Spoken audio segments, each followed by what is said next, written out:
Hello, everyone. Welcome to Heart and Hand, the Rangers podcast. This is your extra show for the week. My name is Cameron Bell. I'm your host as always. And if you were excited about a 4-0 win in the Europa League, somewhat maybe a little bit against the current theme of what's going on at Rangers, then it's nowhere near as excited as I am to introduce my guest, making his extra debut, but has been on quite a few of our shows on the Heart and Hand network as well, is my very good friend and brother from the East Coast, Duncan Wright. Duncan, thank you so much for joining me. Good evening, Cammy. I'm not quite sure to say about that. The way you've set me up there, I feel like I'm under a little bit of pressure now. Not at all, my friend, not at all. You've been having some stellar shows with our mutual pal Ian Hogg on Hoggy's Hamper. I know you've been on a few times and stuff as well. And for me, your opinion is always valid. For anyone who doesn't know, Duncan is a regular feature writer on followfollow.com and has had some great articles on there. If you haven't had a chance, go on and check them out. Duncan, we're here to have a chat about what I think is fair to say a much needed balm in what has been a little bit of a Rangers rash recently. Before we go into Thursday night's win against FCSB at Ibrox, I'm just keen to get your thoughts on how you've been feeling recently about all things Rangers. Have you been up and down? Have you been in a little bit of a state of malaise? Where have you been at? Up and down is definitely a good description. Roller coaster. It's all these things that I think we've all been feeling over the last couple of weeks. Really, really down on Sunday. Be entirely honest, was feeling pretty low. We've seen this movie before. We get the chance to close the gap, to apply a little bit of pressure, and we just fail to take that. And I think the most galling thing was that the performance was as poor as it was on Sunday. I think anybody who watched the game probably knew after 10 minutes how that movie was going to finish.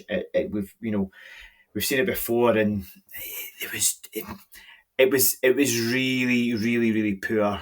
And I think when you have a poor performance on the top of a missed opportunity, on the top of what has been a stuttering start to the season, it leaves you wondering where we go from here. Well, the manager's been talking a lot, Duncan, about all of the... He's made a lot of noise, right? I think is fair to say. I think that at times he has done what I expect most managers to do, which is take some degrees of the criticism in order to protect the players. Tom Lawrence actually came out in the press conference for the Stour game, and I'll be honest with you, I thought he was quite open. Liam Balogun, the same, following the result there in Kilmarnock. And there is definitely, I am convinced that the players recognise that they need to do more. I don't think it was just platitudes.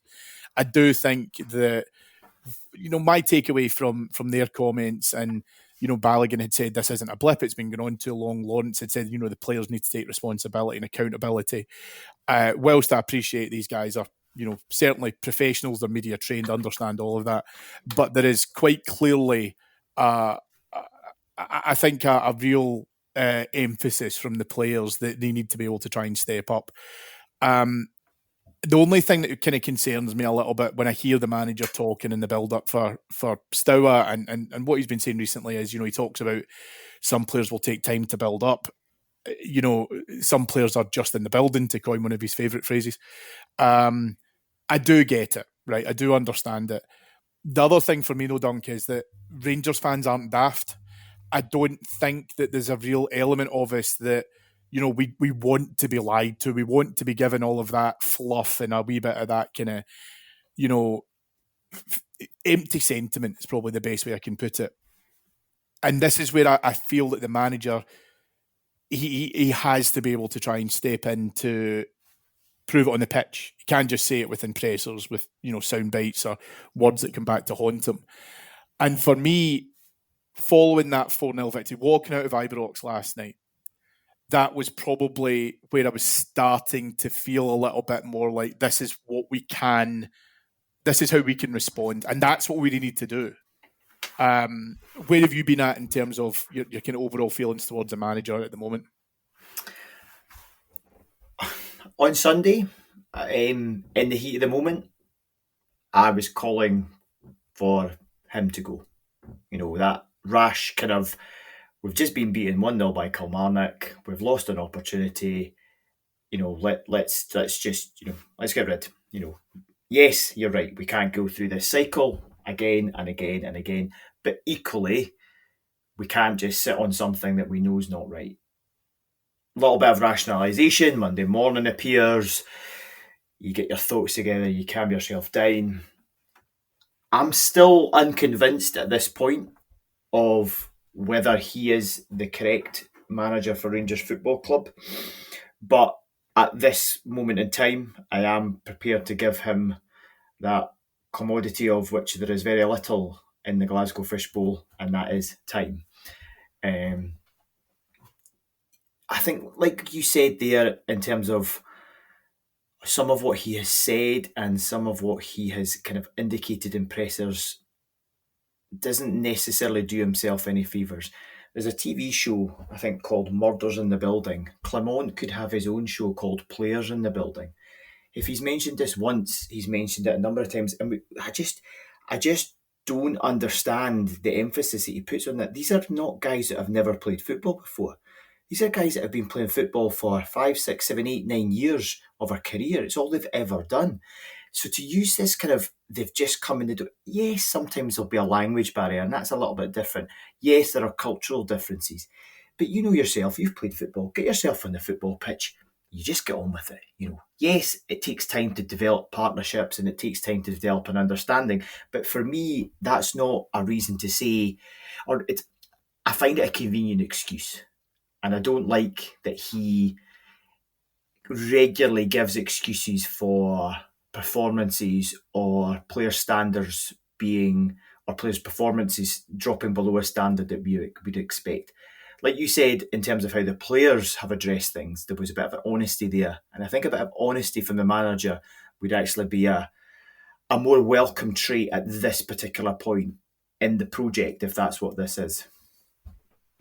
I think that's fair. You talked a little bit about partnerships there. Let's talk about the Stour game because, and my apologies, listeners, I'm going to trip myself up if I continually refer to them as FCSB, but I'm just going to call them Stour. I hope you give me some latitude on that. And Dunk, I think what was really interesting me when I saw the lineup, I know that we were expecting some changes because, fortunately, touchwood, those injuries to Robin Proper, to Mohamed Diamandi, didn't seem to rule them out for contention. Obviously didn't start on Thursday night. But we talked about partnerships there. I'm going to be honest with you. One of the real big wins for me walking out of Ibrox was how well Connor Barron and Nico Raskin played together. I thought the two of them were exceptional. We did our post-match car pod, as we always do on our Patreon site. And to be honest with you, those two got man of the match nominations, which I really cannot disagree with. But that looked like a really good midfield partnership that didn't miss a beat because we've seen some success from Diamandi and Barron, but Raskin came in and I think for me he's absolutely grasped his opportunity. I think I would go as far as to say he's absolutely played himself into a start on Sunday. For me, 100%, he has to start on Sunday. I thought, like you, and I think anybody who watched the game on TV or was at Ibrox, they were by far and away the two best players on the pitch, head and shoulders above everybody else. They gave us a structure. And allowed us to build. They gave us a bit of solidity in the midfield. That was a big thing for me. Barron, I think, has been one of our better players since the start of the season. He's got a lot of energy. He's tenacious. I think he can pick a pass. I think he's brave.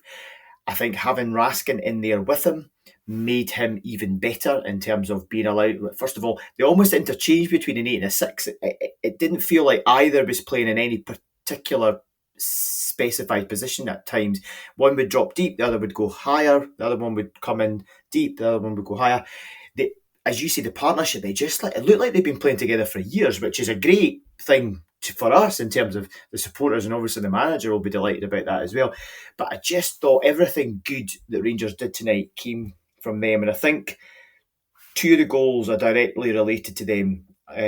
Third goal, It comes from Raskin being prepared to take the ball under pressure and then play through the lines and start the attack. And the fourth goal comes from Barron doing a press, getting a reward, and then playing in Ganami. So, yeah, big positive for me, the two of them tonight.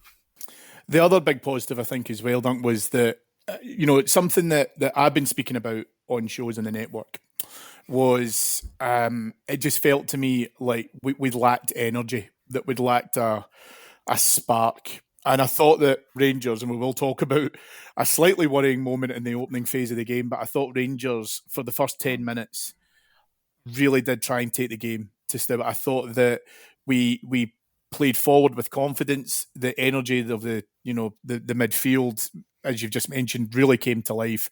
There was some shots from Dessers, from Cherney, as well in the opening piece. Cherney obviously will get the opener, but that all being said, there was a real heart-mouth moment at in the opening minutes from Jack Butland. He seems to get caught in two minds, and to use that old Scottish phrase, it appears like as if he dilly-dallies on the ball. And he gets caught out by the Stour player. The way how it all kind of played out, a foul was given. Referee made the decision on field, which means it doesn't go to a VAR review. It has come out subsequently that apparently the referee has apologised to the Stour manager to say he blew for the foul prematurely, and had it went to VAR, the likelihood is, in my mind at least, I think it would have stood, because I always try to look at these things through the optic of, if that had been given against you, would you be pulling your hair out? And, I sit down at the main stand. It happened right in front of me because I sit in a line with the Copland. And I'll be honest with you, I couldn't see anything that meant that Butland was fouled or impeded. I'll be honest with you, I think we got away with it. It was an absolute get out of jail card. Tonight I was at the other end of the stand from where you are, so I was along at the Broomlin Road end, and from where I'm sitting there, I immediately turned to Ali and said, we've absolutely got out of jail there. If, as you say, if that happens the other way around, you are absolutely raging that you've not been given the goal. What he was doing, I have no idea. It almost seemed to happen in slow motion. You could kind of see the players getting closer and closer, and you're thinking, just kick the ball, just kick, hurry up and kick the ball. And then he gets caught, the guy rolls it into the empty net. I don't think there's any doubt that if it goes to VAR, then that is not going to be given as a goal. So, we'll take it.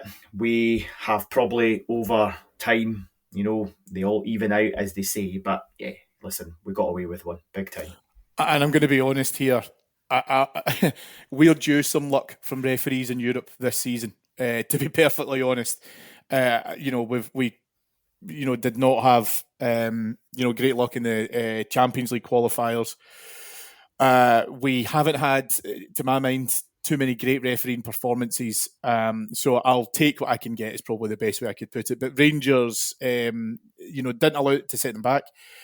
And the opening goal came from Tom Lawrence. I had made mention in the build-up to Sunday's game at Kilmarnock that my hope was that Tom Lawrence could come back from his injury, been able to recover the form that he's in. We've got 6 points on the board thanks to 2 Tom Lawrence winners. Some great work on the right-hand side by Tav, who's able to flick a ball over to Vclav Cherney. Cherney, I think, does exactly the right thing. It's on his favoured left foot, but he does the right thing by playing the ball through to Tom Lawrence.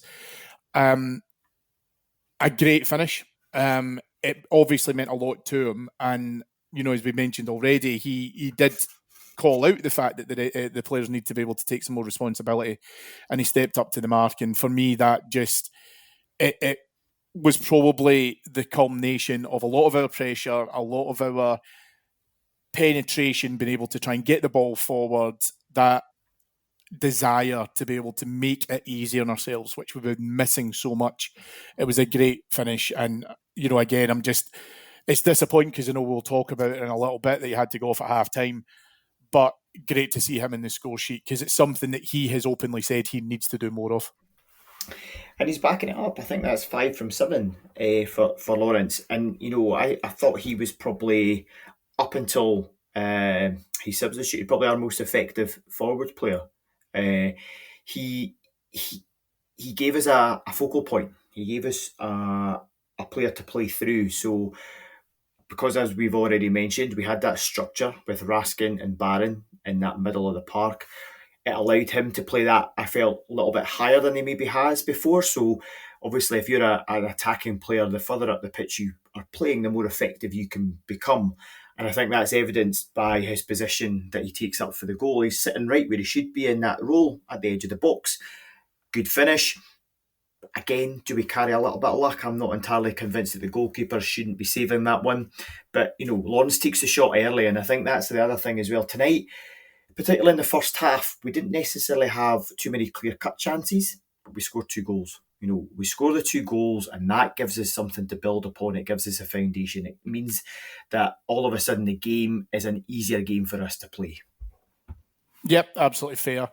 And Cherney, it's interesting because we've mentioned 2 man of the match performances. In the post-match pod, I actually gave my vote to Vclav Cherney. I have openly criticised him on previous shows that I felt he's too one-footed. We've played football together. You have played in plenty of defensive roles where you know that if a player's got a preferred foot, you always put him onto the one that he doesn't like. But Cherney made me eat my own words with a fantastic finish where he's been able to cut inside. He just does a sweeping right hand or a right foot move. This one, for me, again, when I'm positioned on Ibrox, it's one of those ones that the minute it leaves his foot, I know that the goalkeeper will not get to it. I think I was on my feet before it even crossed the line. He's been much maligned, Vclav Cherney, and I think that when we talk about his build-up play for the first goal, but then to get this one, it's a fantastic finish, but I'm just so pleased that it's happening for a guy who, there's no doubt in my mind, he wants to be able to build on his performances. He knows that he has underperformed at times. He's shown his frustration at times, and I understand that. I think as, professional athlete, you always want to be absolutely at the top, and he knows he hasn't been there. But this was a fantastic goal, and he's able to create the opening for himself to be able to get that shot away, and just a fantastic finish. It's a really, really good goal. He's alert as well because it's a loose ball and he pounces on it. He pounces on that loose ball. He drives forward at pace, and as you say, the finish is just exquisite. It's on his weaker foot, as we say, and on the right foot. But as you say again, as soon as it leaves his foot, it's going into the bottom corner. It's nestling there. And, he shows some emotion with the celebration, and much in the same way that Lawrence did, And I think, we can be very quick, and I think rightfully so sometimes, to criticise the players for a lack of emotion or a lack of caring, or, does it matter as much to them as it does to us? And I think when we saw Lawrence and Cherney's celebrations tonight, you can see that there's a real kind of excitement and a real kind of, not relief, but, they're pleased to have pleased us, if that makes sense. You could see they both went directly towards the fans. They wanted to celebrate. They wanted to be in that moment and to give maybe just that little bit back. I'm going to sound a little bit harsh here on Cherney, actually. And as much as this is going to sound awful, that a guy who scores 2 goals and gets an assist, I did think he was still a bit sloppy in possession at times. And maybe that's me just kind of looking at his previous performances and maybe not entirely seeing what I should have seen tonight. But I thought he played well, but I thought that on too many occasions he didn't keep hold of that ball well enough. No, I think that's fair. I think that there's a few players that I think that we could have said that, if you wanted to be, if you wanted to potentially pick holes, right? I know that's not what you're doing, but I understand that, there's elements of that where you'd say, right, but there's still things that we can work on. I don't think our passing at times really helped us. I think that, when you've got a team who come out and again, we're going to talk about the third goal, Cherney second, in just a moment. But when you get space, and then when you get what I kind of tend to call real estate on the park, you're able to run into those openings and those opportunities, because it's not a domestic game at Ibrox. You're not going to have, a bank of 5, a bank of 4, and then one up top. You're going to be able to try and see if you can go and exploit it. Sometimes the passing, the final ball, just the lack of looking up to be able to try and release a player, it feels a lot more evident when you've got that opportunity, and it just breaks down a little bit. Do you know what I mean? Yeah, I think that's fair. And I think you're right in terms of the space that was available on the park. It was noticeable that it didn't play out like a stereotypical SPFL game against a Kilmarnock or a Dundee where, it's 10 men behind the ball and it becomes attack versus defence. I thought, at times, we we were sloppy in the first half, I have to say, and I felt against a better team, as we evidenced in the previous game against Lyon, you would get punished. We didn't tonight. There was a couple of occasions we gave needless fouls around our own box. They didn't come to anything. And as I said a moment ago, we 2 chances in the first half, we take them, we get the 2 goals, and we haven't conceded. So it's a very different game. I thought we played well tonight, and I thought in patches we were excellent, but there is still room for improvement. There's a progression that's still possible there. Yeah, there is.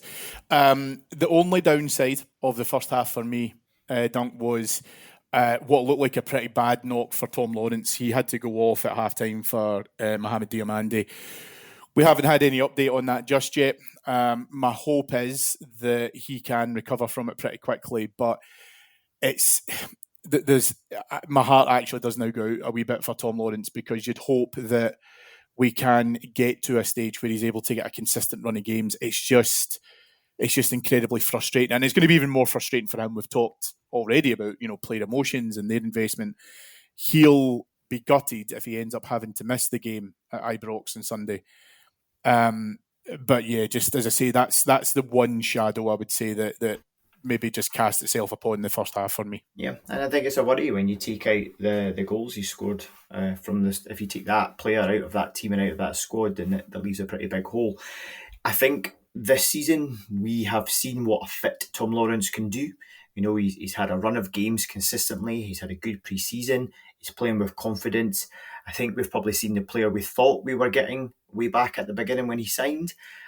If he is, and fingers crossed that it's maybe just a minor knock as opposed to anything more serious that he picked up last night, and he's not out for a lengthy period, we can get him back fit and playing as he has done. He's been a real asset to the team this season. Yeah, I think that's fair. The third Rangers goal, Vclav Cherney's goal, again, I thought really good forward play by him. He's back to his favoured left foot for this one, Dunk, but he covers some amount of ground with a decent length of ball. For me, the great thing about this particular goal is that he just wants to drive it forward. We'll talk about quite a bizarre incident in just a second that happened with Cyril Dessers, but again, I've got to give absolute credit to Cherney. He was moving forward with pace, with a direction and a steer that I think that we could all agree we've missed at times. We certainly missed it, at Rugby Park. Again, another great finish. He's able to cut inside, been able to put away by with his left foot. Just a great opportunity for us to be able to just maintain that momentum. Stowett had a couple of chances. You mentioned them earlier on. It didn't set us back. We were in control. The game was done, as far as I'm concerned, by this point as a contest. And it just seems so much nicer when you're able just to make it easier than yourself. Yeah, I think this goal was really important because at the time it comes and it's the third goal in a 2-0 game, as you say, there's almost a psychological kind of feel to things. Yeah, that's the game safe. You're not going to lose a game from this position. I actually thought this was a really, really good goal. Everything you've said about Cherney, but even before that, this goal comes from our box. Balls with the centre halves. Raskin is there looking to take it under pressure, takes it under pressure, plays it forward into Tav. Tav again plays it forward through the lines. Diomande puts it out wide to Cherney. All of a sudden, the space is opened up. Does exactly what he says. He drives into that space. He runs. You've played football like I have. somebody running at you, pace, dribbling. It's the most difficult thing to defend against, but then shows a bit of composure and just places the ball at the net. It's a really, really good goal. And for me, it's the first time in a little while that I suppose I've seen what we're trying to do in terms of what are we actually trying to build when we are looking to move that ball around. And I think Raskin is really integral to that goal tonight, because he comes in there and he's willing to just play that ball when he's got a wee bit of pressure on him, play it forward through the lines, and from there everything else clicks into place. And it's kind of what I said earlier on, when you see it happening and you can see us exploiting the opportunity and taking advantage of it, I think that's where, and it gets bums off seats. Ibrox definitely responded to it when you saw, again, you mentioned beforehand the celebrations of his first goal. This was, exactly the same. But the really bizarre situation, I'm keen to get your thoughts on this because you were in the press gantry on Thursday, and just really keen to get your thoughts on the Cyril Dessers incident, as I'm going to call it. Now, I don't want to spend this particular show talking about Cyril Dessers in terms of his performance. It wasn't good, right? That I think is beyond question. He is a hugely debatable topic, I think, amongst the Rangers support. He seems to, from what I've been able to kind of see back, in the first half he takes a little bit of a knock. I think that there's a potential a burst lip, but it's not anything too severe that he's unable to play on. There's a phase of play which happens with Dessers kind of off the ball, as you see, Cherney's running forward. He seems to have taken some sort of kind of coming together. It has since been revealed in the manager's post-match comments that we think it was an injury to his eye, but he walks off the park. It's not a planned substitution. Hamza Emenike is not ready to come onto the park. He has to get changed incredibly quickly with assistance to be able to come onto the play. Dessers goes straight down the tunnel. There's a brief exchange between him and Clement. He appeared to be visibly upset. Some people have said that he was crying. Did you see this in real? Were you looking at it in real time as it was kind of happening? Did you see any more of it, or not so much? So obviously, as there's an attack and a goal is scored, your eyes are focused there. I did see him go down on the halfway line, and I'll be entirely honest. The next thing I see is Emenike being shouted to come and get to get changed. I automatically assumed we've gone 3-0 up. Great opportunity to get Emenike on. I assume Dessers is coming off. Then look across to the pitch and realise that Dessers is not there and can't quite work out that missing bit of him going straight down the tunnel. It's a very bizarre situation. I think it probably highlights something I felt myself in the first half of the game and to some extent in the Kilmarnock game as well. I think it's probably fair to say Cyril Dessers is a complicated character. And I think he probably does struggle with his mental health. And I think that's evidenced by his performances over the last couple of games. He looks utterly bereft of confidence, as he did in the early part of his career. He almost looked at times like he was sort of 2-3 yards off the pace tonight. And like you say, I don't want to get into an analysis of his performance, but I think the fact that he almost kind of took himself out of the limelight, took himself down the tunnel without any real kind of official substitution, sort of maybe just gives us an idea of where he is at in himself at the moment. He's not confident in his game. He's not maybe performing as well as he feels he can, and he's struggling with that as an individual. And I think that we have to be really careful with how we manage him as an individual as well as a player, because we've all given him a hard time at points, and I think being a professional footballer, there's an element of that comes with the territory as such, but he's a human being, and so until we get a little bit more detail, let's give him the benefit of the doubt on that one. Yeah, and he spoke during the international break. There was an interview with him where he spoke about the fact he's been speaking to a sports psychologist and has been doing so for some time, well before he joined Rangers. And I'm a big advocate of, exactly as you've just said, you need to think about the human being.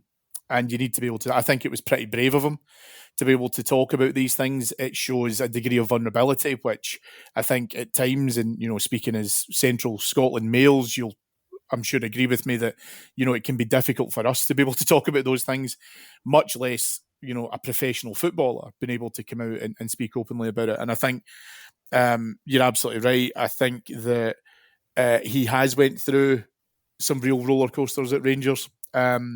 He's been cheered and he's been booed sometimes in the same game. And to add into that element as well, there were times, I'm sure you saw them as well, that he was being fouled. He has been accused of getting down too easily. I do understand that. But there was also other times where he was blatantly being fouled or he was being body checked. It wasn't just him. There was other, what I felt were free kicks, fouls that the referee just did not give for both teams. Some shirt pulling, various other things. It's like as if he was trying to let the game flow, but he was very card happy, especially in the first half. And so there's probably an element of that, I think, Dunk, where he's probably really frustrated that no matter how many times he goes down, how many times he appears to be fouled, and he's getting nothing from it, that he's just like, do you know what? I'm not putting up with this, and I'm not willing to lose an eye as a result of it. The manager came out in the press conference after the game and said that Cyril apologised. More so, I think, for what you just mentioned there, that he should have just waited, allowed the substitution to happen, not leave his team slightly vulnerable with only 10 men in the park. It was, momentary anyway. But I think it is fair to say that, if he has had that reaction, for me, I think the right thing to do is to be able to support him. We can't hold it against them. No, and I think the manager has to be careful with how he manages the player. And, I'm sure we're going to come on to Igamani's performance and that first goal he got. Sunday seems a really good opportunity just to put Dessers out of the limelight, just to take the spotlight off him and allow somebody else to step into that forward role and just give the guy a little bit of space to breathe and collect himself. Yeah, I think that's fair. I think, we'll talk about that now, actually, where Hamza Igaman come on. Keen to get your thoughts on Igaman so far, Dunk, because, the last couple of times that he's featured, I think one of the things that I've kind of highlighted is that he's young. He's not had the start at Rangers that he wanted. Obviously, to build up fitness, he had to be able to get into a regular rhythm. The manager's obviously spoken about that. Again, because of the Cyril Dessers conversation, it's always been right, well, it should end up on him. It probably wasn't helped with the Danilo injury, because now it feels like, well, we've got it's twist or bust, because we can only rely on Dessers. Igaman's had to take time to come into it. I felt his last couple of performances, he kind of meandered a little bit, like he moved out of position because he's got a huge willingness and he's very keen to be able to be involved in play. He doesn't want to just sit up top and just be like the target man and say, like, fire up to me and we'll see what happens. It felt like a wee bit like he was dropping back. For his goal, I'll be honest with you, there was some shades of an Alfredo Morelos bloodthirst of just wanting to drive towards a goal. It's a fantastic finish where he just slides it with a nice bit of pace. Excellent positioning for him to be able to get into that. Some great placement to finish the shot. But I'm delighted for him, because that will feel, the word you used earlier on, the relief. I couldn't agree more. I think that there is going to be a relief from him, because it's always nice to see strikers get off the mark at new clubs. But for me, enough in there to say, even without all the Cyril Dessers noise that's happening with him coming off the park, I think it is right to be able to give him a start against St Mirren on Sunday. How are you feeling about what you saw from him tonight? I think he's earned a start. I think he needed that goal. All strikers obviously need goals, but I think he needed that. I think he needed, not necessarily to prove anything to anybody, maybe other than himself, but he needed it to be able to say, look, I can do this. The last couple of games, I would agree with you, a bit kind of meandering, almost unsure of his role in a way. I think that also comes from our own play and not necessarily giving him an enormous amount of service when he was playing. But tonight, in that 30 minutes, was by far and away the most effective I've seen him. He's strong. He has pace. And I think as evidence with the goal, a bit of composure as well. He delayed the shot and then he just popped it right where the goalkeeper couldn't get it. He had another good effort later on in the game, I think, if I remember rightly as well, which forced the goalkeeper into a good save. Yeah, he worked it really well. It was in kind of close quarters, just almost parallel with the penalty spot. So it was, he had to kind of work it to a certain extent to be able to get the shot away. Yeah, you're absolutely right. And I think for him, the only way he's going to be able to develop a partnership with that three that sits in behind him is by playing regularly and by playing, sort of more, rather than getting 30 minutes, he gets 60 minutes at the start of the game. So you can sort of establish yourself, because it would be great to see him, and if it's Lawrence is in that number 10, if it's Cherney that's out wide right and Bajrami in the left, can he start to develop, as we talked about at the top of the show, can he start to develop some partnerships? Can he get some combinations going? They'll learn what runs he's going to make. He's going to learn what kind of delivery is going to work for him. So yeah, lots of positive signs. Let's not get on the hype train too quickly. We've done that before too many times, but there was definitely something about that goal that just reminded us of a certain Colombian, wasn't there? Yeah, there was indeed. So 4-0 it finished. Some real excellent game management, I thought, across the piece as well. There was a couple of tasty moments for me, Dunk, where Stour were, going to try and... I mean, they were obviously frustrated at how they've been playing. We know that there was all of the drama in the build-up to it from Gigi Bicali about, I'm not going to play a strong side, I'm not going to do X, but I still think as well, you've got to have hunger. We've complained at times as fans of our own club not having hunger. So I still think that you're going to be able to play, not necessarily your first team, but enough of the guys in there who will say, well, I'm going to take this opportunity and see what I can do. And we dealt with them very, very well. One of the things that I think is really important, though, is that we had to have a reaction on a European stage to what happened against Lyon. And for me, this was as good as it could have got. We'll talk about what it means holistically in just a moment. But we're currently sitting 11th in the table with a goal difference now of +3. It was what the manager was looking to set out to do, to be able to say, we can use this as a bit of a platform, hopefully to build momentum domestically. But purely in a European stage, I struggle to think of, many better performances and a deserved win, because we went toe-to-toe, we were able to compete, and a number of players who, we've got a focus on were able to rise up and meet that challenge and take that opportunity. Yeah, if you're winning 4-0 in Europe, I don't think you can ever belittle that result, irrespective of what team a particular opposition is put out. You're in the group stage of the Europa League. They were the Romanian champions last year. They won 5 games on the bounce in the Romanian league. So, there was a bit of quality there. I'm not going to pretend I know exactly who has been playing regularly for them and who played tonight, but I don't think it was about their performance. It was about our performance. And I think you got it absolutely spot on there when you talked about hunger.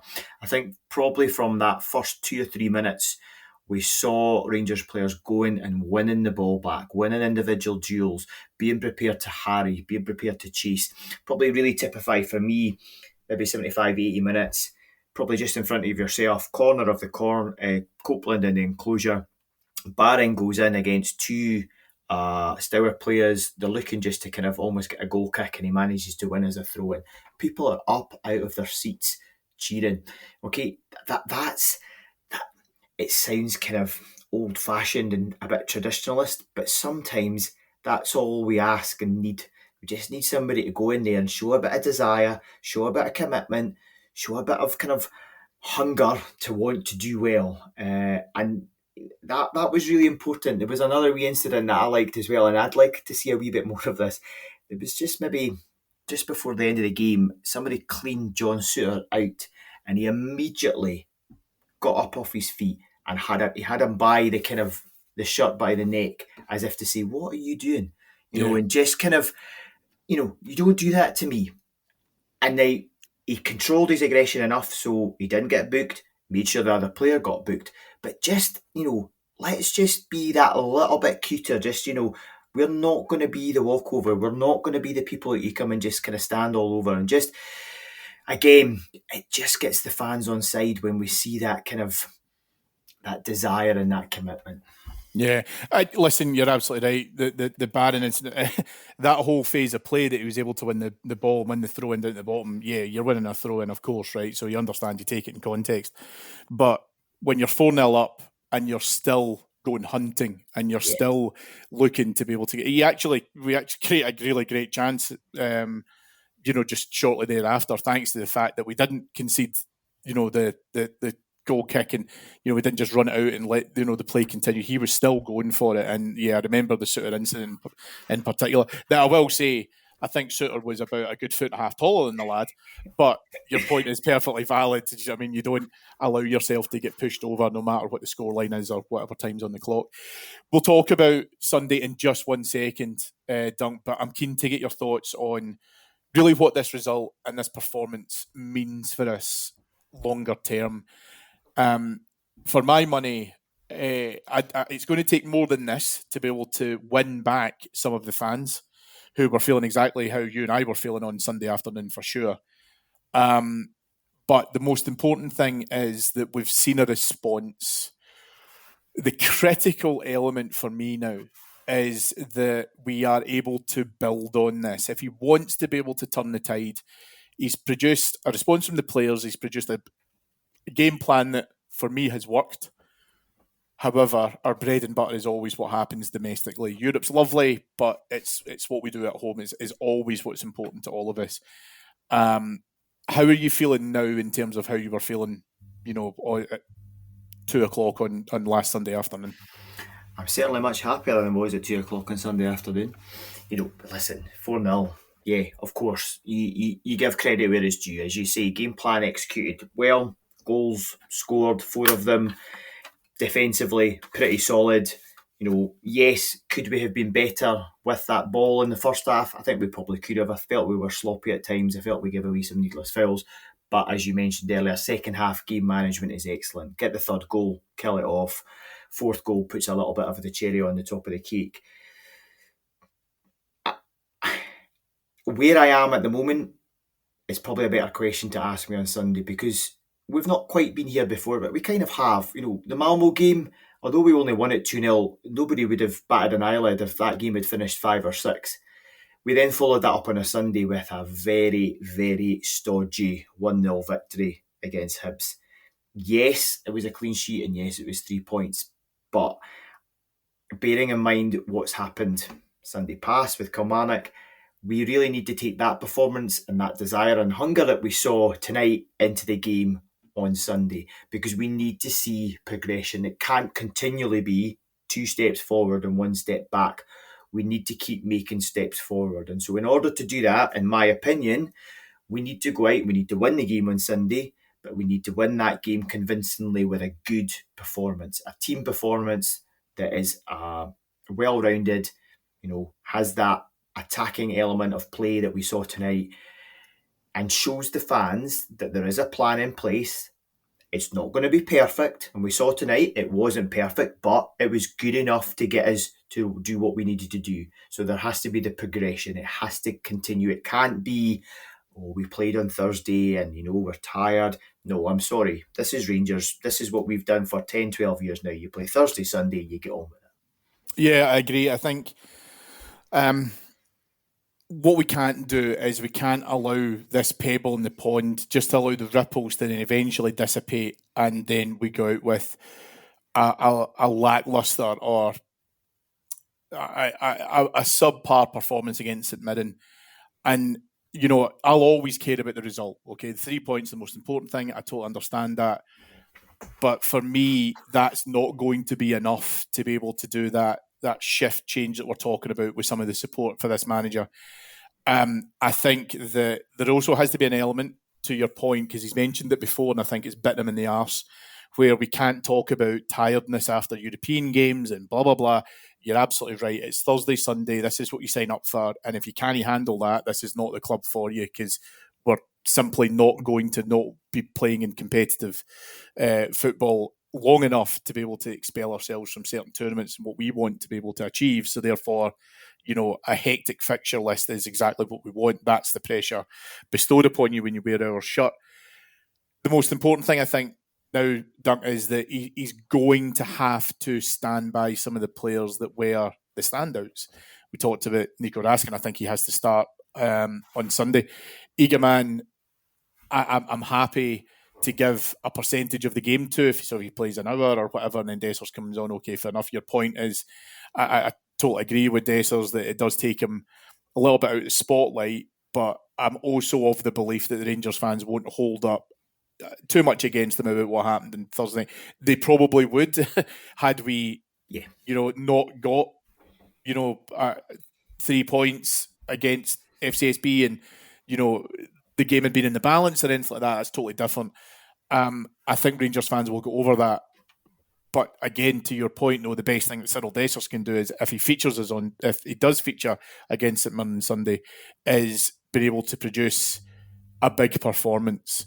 So as much as we want to protect them, we can't shield them too much from the expectations that we have.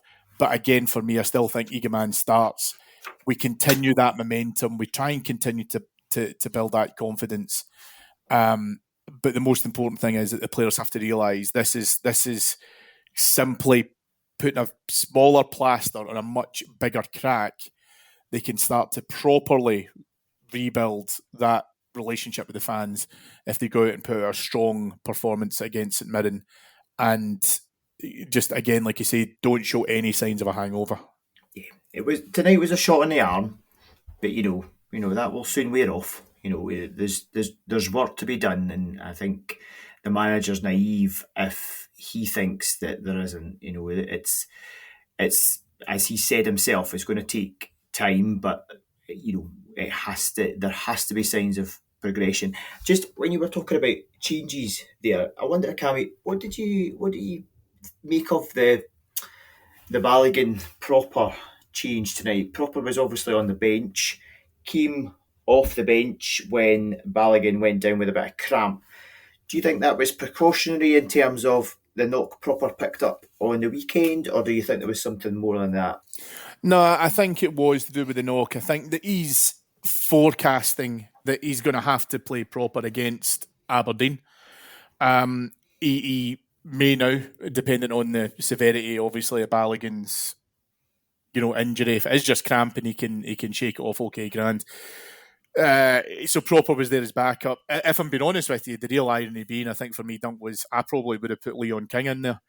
The manager's maybe thinking, because the game was over as a contest when Balogun went off, but maybe he's thinking, to help Proper, ensuring that he's getting some game minutes in, etc. He's not too raw for. And I'm thinking now, I'm going forward about Pittodrie. I'm thinking about the League Cup semi-final. There's a chance that's why he's wanted to be able to try and involve him. But I could kind of understand. But I would have been perfectly happy to see Leon King being able to come in there. Yeah, I felt Proper was really sloppy when he came on, and I think that was maybe the mind was not quite right for him in terms of I had expected just when it went to 2-3-0 up, right, that's me done, don't need to worry about this, I'll not be coming on. And then all of a sudden Balogun cramps up and he needs to go in and play 50 minutes. And I think you're absolutely right. I think that would have been the perfect opportunity. In the same way that we saw Zach Lovelace come on, that was great. Nice to see him getting a reward for what seems to have been a very, very good performance for the B team earlier on in the week. I think it would have been great for Leon King to be rewarded in that same way and allow him just to get 15 minutes at the end there as well. But yeah, maybe we're thinking bigger picture. Yeah, possibly. So we'll see. My hope is that Balogun's able to shake that off fundamentally, irrespective of who's playing at the moment. And I do agree with you, by the way, I don't think Proper was pulling up too many trees when he did come on against our, but he's been brought in for a reason, don't you? I mean, he's got the experience. We're hoping that he is going to be able to kind of up those performances. But we've had some clean sheets as well that he's been involved in as well. So again, I know that there is some conversation about Proper. I don't know if I fully buy into that yet, but just for me personally, I just would have liked to have seen Leon King been able to give the chance. But yeah, it will be interesting to see what team he puts out on Sunday afternoon. However, that all being said, it's just great to be able to speak positively about Rangers over what's been a little bit of a tough time recently. Absolutely. I go through on the supporters bus, so travel through with the Kelso loyal guys and get picked up just outside Edinburgh. And just so much nicer to get back on the bus and have a smile on your face and be able to kind of talk positively about the performance, about players, about goals that we've scored. It's just it's a much nicer feeling, isn't it? Yeah, it is indeed. It is indeed.